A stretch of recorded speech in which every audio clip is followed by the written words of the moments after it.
After Michigan State's incredible win over Iowa, clinching the Big Ten championship outright and capping a spectacular season for the Spartans, Tom Izzo was asked about Fran McCaffery and his future and his tenure. And I encourage everyone to watch a full clip of this. There's about a 3-minute answer from Izzo. He's sprawling his arms like he owns the place because he does own the place. He's the Big Ten champion and just kind of leaning back, giving you the great Tom Izzo wisdom. But he says so much in a 2-minute clip that I found interesting here. People have speculated Fran McCaffery will leave. People have asked, and I think even some Iowa fans have rooted for Fran McCaffery to be gone at the end of this season. And obviously, Fran's been around forever. He's the third longest tenured coach in the Big Ten. He's led Iowa to some great teams, maybe no great successes, but great teams. And Tom Izzo kind of went to bat for his guy, Fran. And before the game, he said, "Hey, I think Fran's got a lot of life left in him." After the game, Izzo got a lot more pointed. I'm going to play about a minute of this clip, Dion, and then we'll talk about our reaction to it after. Can you hear this? I look at some of the players and say, No, nothing. No.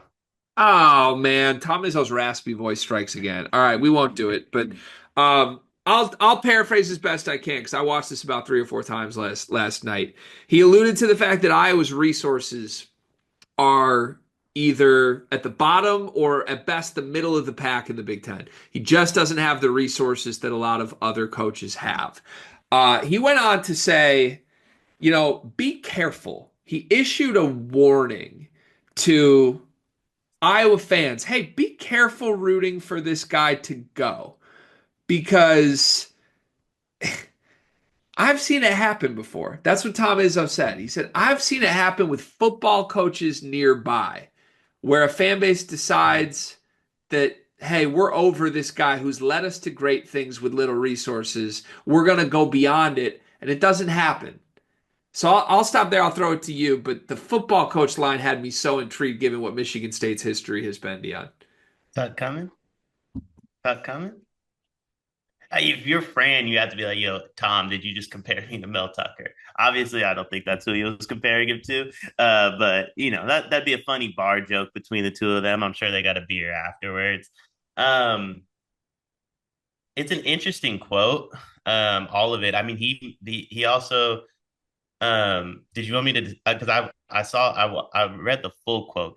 Are we going to go into the other parts of it, or is the What's full the other quote? part of the quote? Hit me with it. Hit me with it. Where he mentioned how the conference needs coaches like Fran McCaffery that helped to Oh, build the conference up to the level it's been at.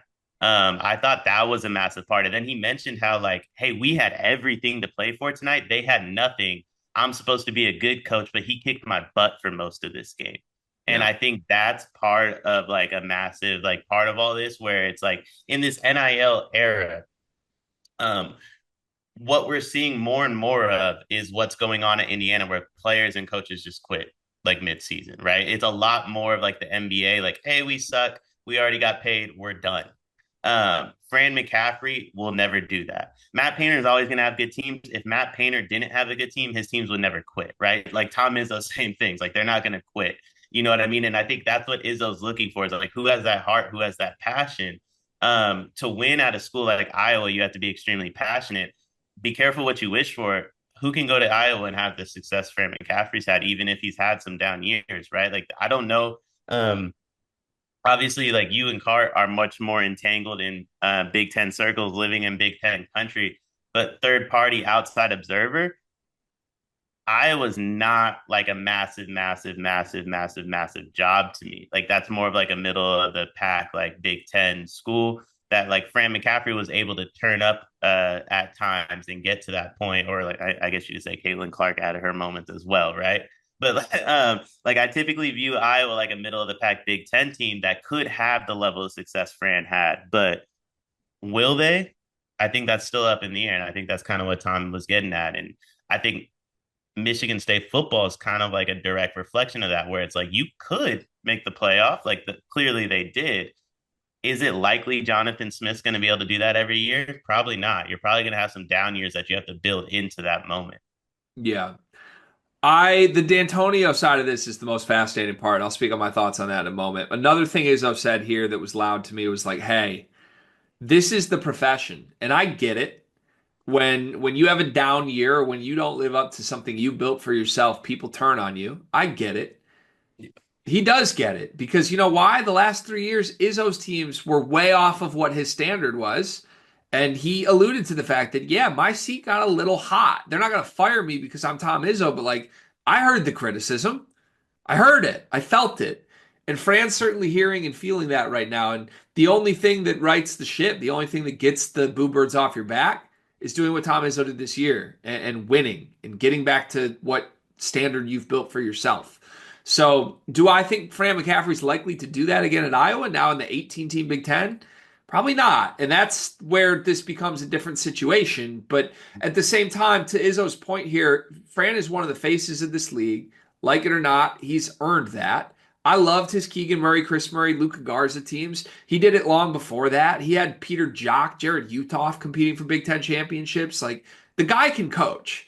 And I think the danger with everyone in this era of sports where winning is everything is you can run out a coach that is just flat out better and more successful than anything else you'll find as an alternative just because they had a down year.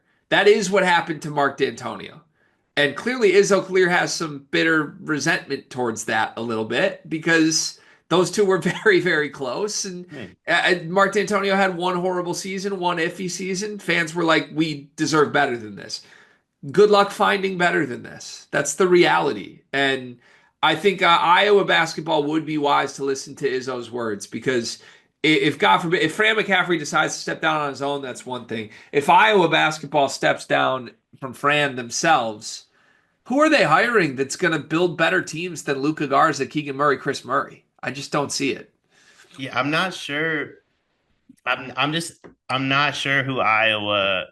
Yeah, that's what I was gonna sound rude. But I'm gonna say I'm not sure who Iowa thinks they are in terms of the big. Like this is a very it's a legendary coach in my opinion because he was able to build something at a program you wouldn't expect to have like the Luke Garza, Keegan Murray teams, right? That's a part of the massive part of the appeal of like a Matt Painter too, right? Obviously on a much different scale. But like yeah, maybe he hasn't had as much success recently as like Tom Izzo. Are we really expecting him to? Like it's you're gonna have up and down moments at a school like Iowa. Like I think like who are you gonna hire? I mean, if you yeah, I don't know. Like I get where Izzo's coming from. I think last night's game is even like a great reflection of that, where it's like, yeah, this team plays really hard, no matter what's happened. You had one of your best players quit on you a few months ago, and you're still playing really hard down the stretch, like all running through the tape, right? That's something like a lot of teams don't do. And Fran McCaffery teams are going to run through the tape. I'm not sure who you get that can do better than what Fran McCaffery's done. Whoever you get is also going to have bad years, by the way. But I don't think their best years will be as good as Graham McCaffrey's best years. Yeah. Yeah, that's where I'm at too. And I think I give credit to Izzo for going to bat for this and actually giving the time to give an answer on a night where you won a championship against the guy because I respect that. I think there's a lot of class from him to speak that way.